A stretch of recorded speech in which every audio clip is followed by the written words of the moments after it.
This is what 2 a.m. looks like in most countries around the world. And this is what 2 a.m. looks like in Svalbard. I have come to visit the world's northernmost settlement, an archipelago named Svalbard, which experiences 24 hours of complete daylight for 99 days during the summer months. This probably looks like I'm running in the day right now. It's 1 a.m. Known as the midnight sun. This occurs due to the Earth rotating at a tilted axis relative to the sun. And because of this, during these summer months, this region is angled entirely towards the sun, meaning it never sets. 5 hours at Oslo Airport. We're now getting onto our final flight to the northernmost town in the whole world. Located deep within the Arctic Circle, at a latitude of 78.2 degrees north, it's closer to the North Pole than it is to mainland Norway, subjecting it to some of the most extreme environmental conditions on the planet. We've arrived. The terrain is like nothing I've ever seen in my life before. It's just incredible. I think they also have a lot of polar bears here, which I'm terrified about. There's a rule here that when you're leaving the settlement, you're required to carry a firearm for protection. Known for being one of the most dangerous carnivores on planet Earth, there are more polar bears in existence in this region than there are humans, adding an extra layer of apprehension and complexity to the environment I'd signed up to for the next 5 days. Well, it's definitely quite chilly here, but we are in the Arctic, so it kind of makes sense. Not the polar bears. Long day of travels, but we finally made it here. How are you? Good. Nice to meet you. Nice to meet you. Thank you for picking me up. Hello. What's life like here? It must be so different in the winter compared to the summer. We have 24 hours of daytime now, like the midnight sun is this is the time. There's lots of polar bears here? Maybe you need to learn a little bit where you are safe to go before, going to a hike or something. Yeah. My Airbnb is somewhere up here. What an incredible place. This is just insane. I don't know how exactly I feel being here. Longyearbyen. I need to figure out how to say that. It's 8 o'clock at the moment and the sun is not showing any signs of setting. The air is so fresh. Except I have an extremely blocked nose. That's exactly what I want when I just arrive to a place. Welcome to my Airbnb in the world's northernmost town. It's definitely cozy, that's for sure. It's warm, which I'm highly appreciating right now because it's not warm outside. Polar bears are never far away, so it's necessary to carry a weapon every time we head outside the settlement. Nice. I have in fact got confirmation there are many polar bears here. Slightly alarming, but apparently they don't come into the town that often. That really isn't enough reassurance for me. The beauty of being somewhere where the sun doesn't set is that you can go out and explore whenever you want. 10:42 and the sun is in my eyes. That is crazy. You like your space there? Yeah, it's nice. It's very cozy. One thing that really intrigued me about this phenomenon was the impact it must have on the locals living here. How did you feel when you first moved here and you saw it being this light in the middle of the night? Was it weird at first? This is it, this is the midnight sun, and then suddenly you cannot sleep in the midnight because of the lights. And is there a celebration when the sun comes for the first time? Yeah, they call it Solfest in the region. Due to Svalbard's northern geographical positioning, the direct trade-off for 24 hours of sunshine during the summer months is 24 hours of complete darkness during the winter months. Pitch black, a period known as polar night. I experienced this flip reversal 2 years ago when I visited Tromsø in Norway. And Solfest is known as a transitionary celebration from outright darkness to the sun finally appearing over the horizon. It is one of the most awaited time of the year. Yeah, that must be a cool experience. Yeah, it doesn't happen anywhere in the world, We have just driven about 5 minutes outside of Longyearbyen and we have come to the Svalbard Global Seed Vault. We're not allowed to actually go inside the place. I'm going to show you from the outside. This concrete structure is the entrance to underground tunnels and rooms which basically store over 1 million seed samples from around the world. It is all inside of there. And this place exists solely to future-proof against any devastating threats to humanity which may transpire, such as climate change, war, and natural disasters. It exists to provide essential food crops from more than 13,000 years of agricultural history for future generations who may be impacted by one of these disasters occurring. And it's permafrost. What does that mean, permafrost? It's a permanent frozen under the ground. So this is the place they chose because it's permanent frozen all year round. That's why they have the seeds there. Now, although it looked like it was 4 p.m. outside, I can confirm it absolutely was not. It is time for me to go to sleep. It is 3 minutes to midnight. I've had to makeshift a curtain because stupidly they didn't put a curtain on the door. I've had both of my curtains closed now for about an hour, so I haven't seen the daylight. Let me just show you what it looks like outside. It's brighter outside than it was when I landed earlier. Look at that. Such a surreal thing to see. It has just turned midnight and this is the view. Anyways, I've had to wedge a towel in the door frame so that it doesn't let in all of this light. Wow, what a beautiful morning. Not a cloud in the sky. With it now being a more acceptable time of day to go out and explore, I was on my way to meet a local who had offered to show me around. Nice to meet you. Nice to meet you. You've got your gun? Yeah. I didn't expect to be saying this, but I'm so hot, I'm boiling. Haven't even got my coat on. How do you find the winter with no sun? For me, actually, I think more difficult. It's polar day. Yeah. Really? Yeah, because polar night you just can sleep. Yeah. All day, all night. Yeah. That's really interesting. The hike properly begins. As usual, I'm so unprepared. I'm wearing jeans and trainers, heading into polar bear territory, which is why Alex has a gun with him, just in case. Sweaty legs. It's super tiring. My legs are soaking inside my jeans. That was not a good decision.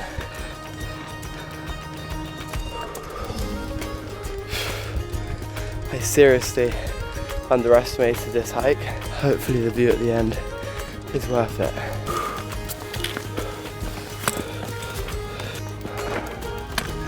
Just like that, we have made it to the viewpoint. That probably looked quite easy on video, but that was actually really hard. We've just climbed up about 325 meters. It's just mind-boggling to think if I was here at 2 a.m. this morning, it would be the exact same as this.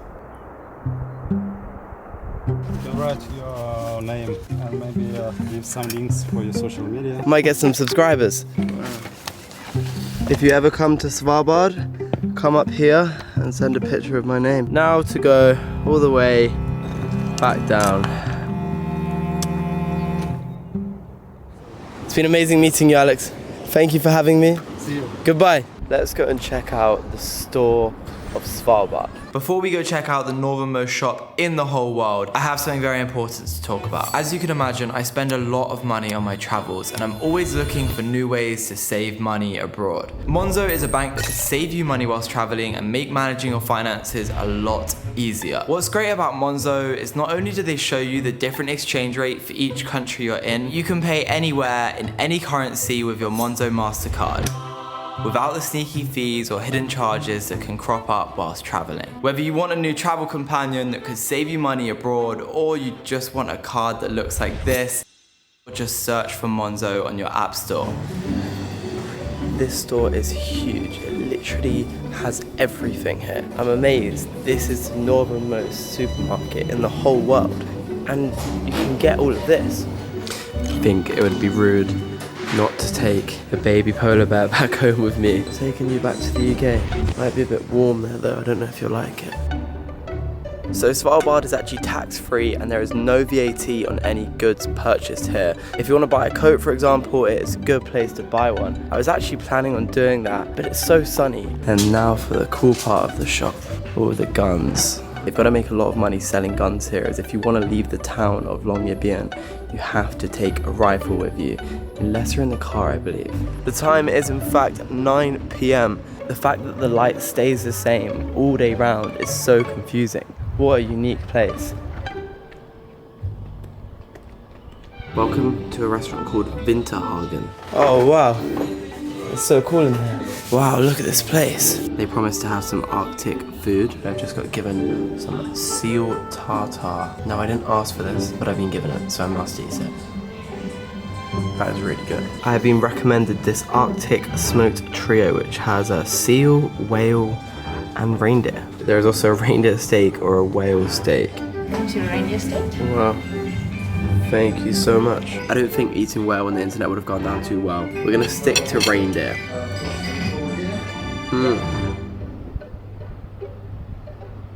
I couldn't imagine living in a place like this. I still can't fathom it, even though I'm actually here experiencing it. This sky doesn't get dark for months. And just so you can all see what it really looks like throughout the night, I'm gonna leave my camera on a time lapse. And now, let's put the camera up.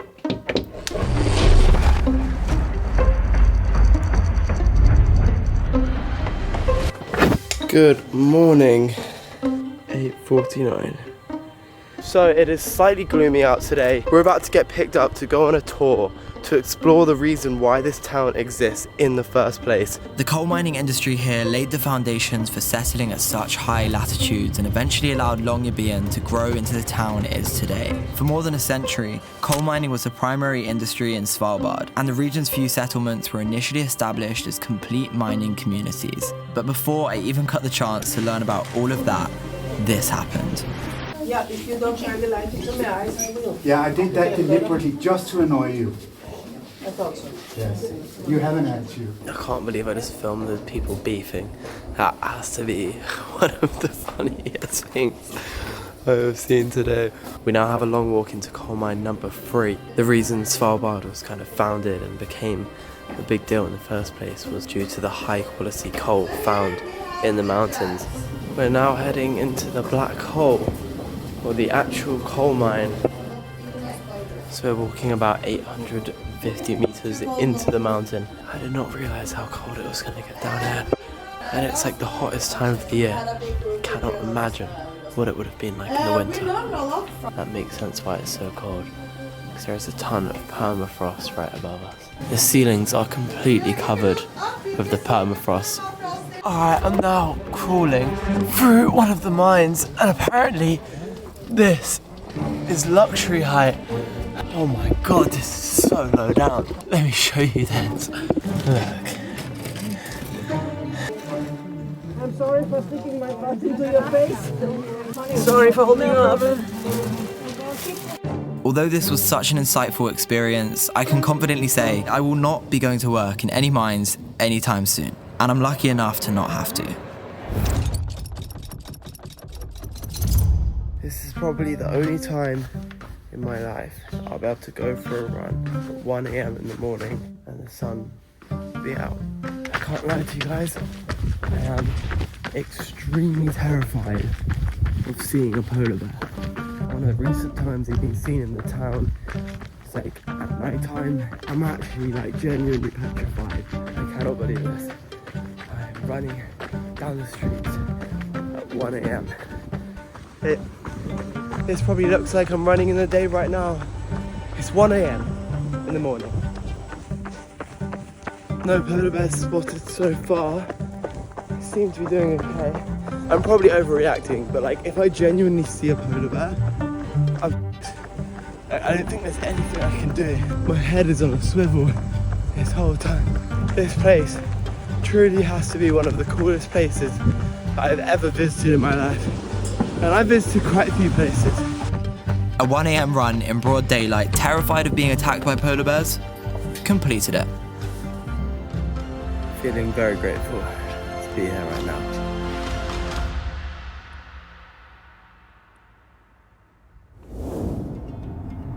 Good morning everyone.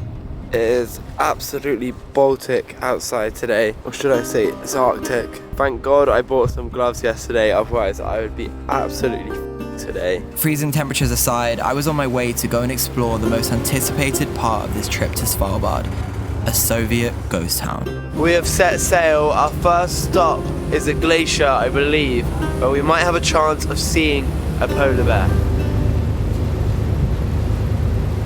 We are getting super close to the glacier now. There is bits of ice floating in the water. And I read that the stone is 1 billion years old. It's one of the oldest stones on Earth.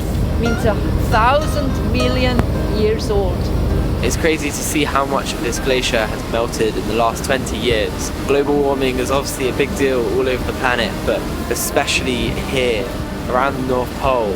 I think in the last 20 years, the temperatures here have rose about 7 degrees Celsius. After about 3.5 hours on this boat, we are finally arriving at the Soviet ghost town of Pyramiden. Let's go back in time, explore the town of Pyramiden and why the USSR built this place at the top of the world. Here you can see the Pyramiden, from this angle. So Pyramiden, the settlement became the name from the mountain, from this pyramiden shape. It's 939 meters big. These buildings are not being used for the last 25, 27 years or so. So not are we completely geographically isolated here, but there is also zero connection. If I really want connection, I've been told I can climb to the top of that mountain and I'll get great connection. But I'm not allowed to leave the settlement without the guide. It's not safe because there is many polar bears around here apparently. Svalbard, and especially around here, has the highest concentration of polar bears in the whole world.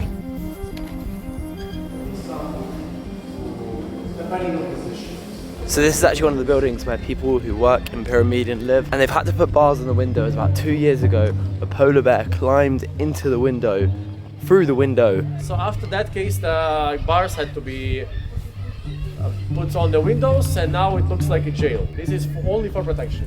The majority of the buildings here are completely abandoned, but there are a few which are operational and being used today. And up here is the northernmost Lenin statue in the world. And as part of the tour I'd booked onto, we were able to go inside and explore the abandoned buildings. Oh, Soviet calendar, I think, 1990.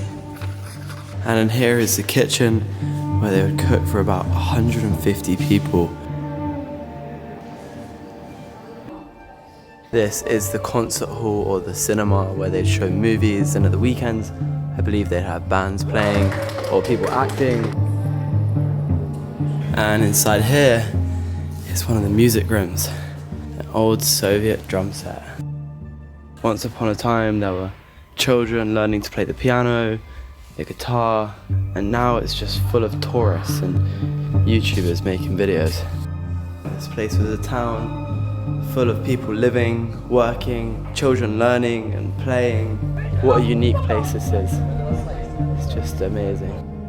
A surreal yet unnerving experience to be present in a settlement completely frozen in time that was once full of life. I still had one last thing to do here in Svalbard before I returned home, and it was potentially what I was most excited about. Just arrived at the glacier and it started raining, pretty chilly out. You know, the icebergs just floating about as well. I'm now on the kayak in front of the glacier.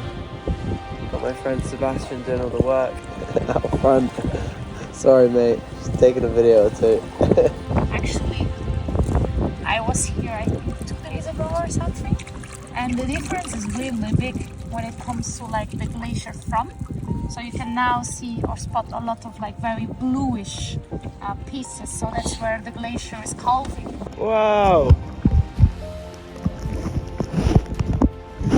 Be kayaking in the Arctic, like 78 degrees on the globe, not Fahrenheit. It is absolutely freezing. Trying to navigate around some icebergs. We've seen a couple of seals, and luckily it's not raining anymore, which is great. Many places around the world get dubbed as being must-see locations, but kayaking around glaciers was such a poignant way to cap off my visit, where I experienced a truly unique phenomenon that I would encourage anyone to go out and see firsthand.